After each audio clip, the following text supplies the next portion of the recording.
नए कृषि कानूनों के खिलाफ किसान आंदोलन अब और तेज हो जाएगा। केंद्र सरकार के प्रस्ताव को खारिज करते हुए किसान संगठनों ने एक बड़ी घोषणा की है। किसान संगठनों ने कहा कि जब तक सरकार तीनों कानूनों को पूरी तरह से वापस लेने की उनकी मांग स्वीकार नहीं करती, तब तक वो आंदोलन जारी रखेंगे। इसी के साथ उन्होंने कॉर्पोरेट्स के बहिष्कार की भी घोषणा करते हुए रिलायंस और अडानी ग्रुप का नाम लिया। किसान आंदोलन में रिलायंस जियो का बायकॉट। अंबानी अडानी से नाराज हैं किसान। फूके जा चुके हैं अंबानी अडानी के पुतले। किसानों के पिछले करीब 16 दिनों से लगातार अपनी मांगों को लेकर प्रदर्शन कर रहे हैं। किसान नेताओं का कहना है कि आंदोलन में शामिल किसान रिलायंस जियो के सिम नहीं इस्तेमाल करेंगे। अगर किसी के पास जियो का सिम है तो उसे दूसरे सर्विस प्रोवाइडर में पोर्ट कराया जाएगा। रिलायंस और अडानी ग्रुप के हर स्टोर, मॉल और सेवा का ये किसान बहिष्कार करेंगे।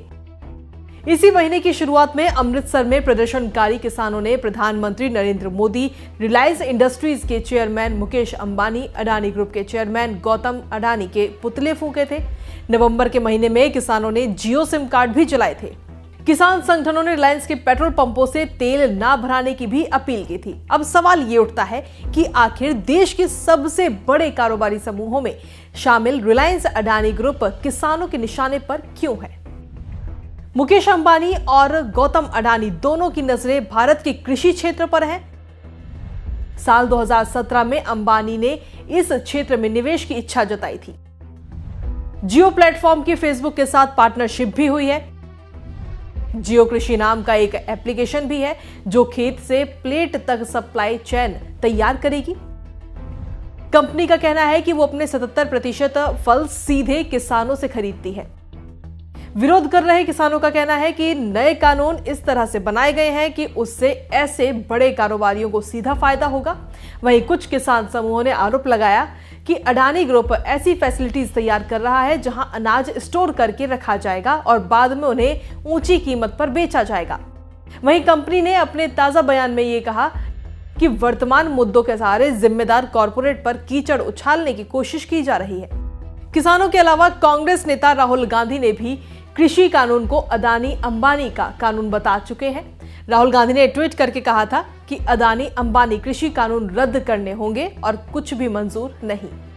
वहीं राहुल गांधी के अलावा केंद्र सरकार में मंत्री रही अकाली दल की हरसिमरत कौर बादल ने भी इसी बिल के विरोध में इस्तीफा दिया था और फिर सरकार से समर्थन भी वापस ले लिया। एक बार हरसिमरत कौर बादल ने कहा था कि एक किसान ने हमें उदाहरण दिया, जियो आया, उसने हमें फ्री फोन्स दिए। जब सबने ये फोन खरीद लिए और उन पर निर्भर हो गए तो प्रतियोगिता खत्म हो गई और जियो ने अपने दाम बढ़ा दिए। कॉर्पोरेट्स बिल्कुल यही करने वाला है। किसानों द्वारा लगाए जा रहे आरोपों पर अडानी ग्रुप ने अपनी सफाई देते हुए ट्विटर पर अपना बयान जारी किया। अपने बयान में अडानी ग्रुप ने कहा कि अडानी ग्रुप साल 2005 से एफसीआई के लिए अनाज भंडारण गृह बना रहा है और इन्हें ऑपरेट कर रहा है। ये भंडारण गृह भारत सरकार की तरफ से तय मापदंडों पर बोली के जरिए बनाए जाते हैं। भंडारण की मात्रा और अनाज के दाम तय करने में कंपनी का कोई रोल नहीं है। हम एफसीआई के लिए सिर्फ सर्विस इंफ्रास्ट्रक्चर प्रोवाइडर हैं। एफसीआई सार्वजनिक वितरण के लिए अनाज की खरीद और मूवमेंट करता है। किसानों से खरीदा गया अनाज हमारा नहीं होता, इसलिए अनाज के दाम से भी हमारा कोई संबंध नहीं है। इस तरह का भंडारण किसानों के हित में है और वही इसके प्राथमिक लाभार्थी हैं। कृषि कानूनों पर सरकार और किसान संगठनों के बीच कई दौर की बातचीत के बाद भी अभी तक कोई हल नहीं निकल पाया है। किसानों ने सरकार के द्वारा भेजे प्रस्ताव को यह कहकर मना कर दिया कि कानून वापस होने तक कोई समझौता नहीं किया जाएगा। अब किसानों ने 14 दिसंबर को दिल्ली चलो और देश भर में प्रदर्शन का ऐलान कर दिया है और 12 दिसंबर को टोल प्लाजा बंद करने की बात कही है। देखना होगा कि किसानों का ये आंदोलन और कितना उग्र होता है और सरकार किसानों की मांगों पर कब राजी होती है। हमसे जुड़े रहने के लिए हमारे YouTube चैनल को सब्सक्राइब करें और नई वीडियो की नोटिफिकेशन के लिए बेल आइकॉन को दबाएं। अगर आप ये वीडियो Facebook पर देख रहे हैं तो लाइक जरूर करें और ज्यादा से ज्यादा शेयर करें। धन्यवाद।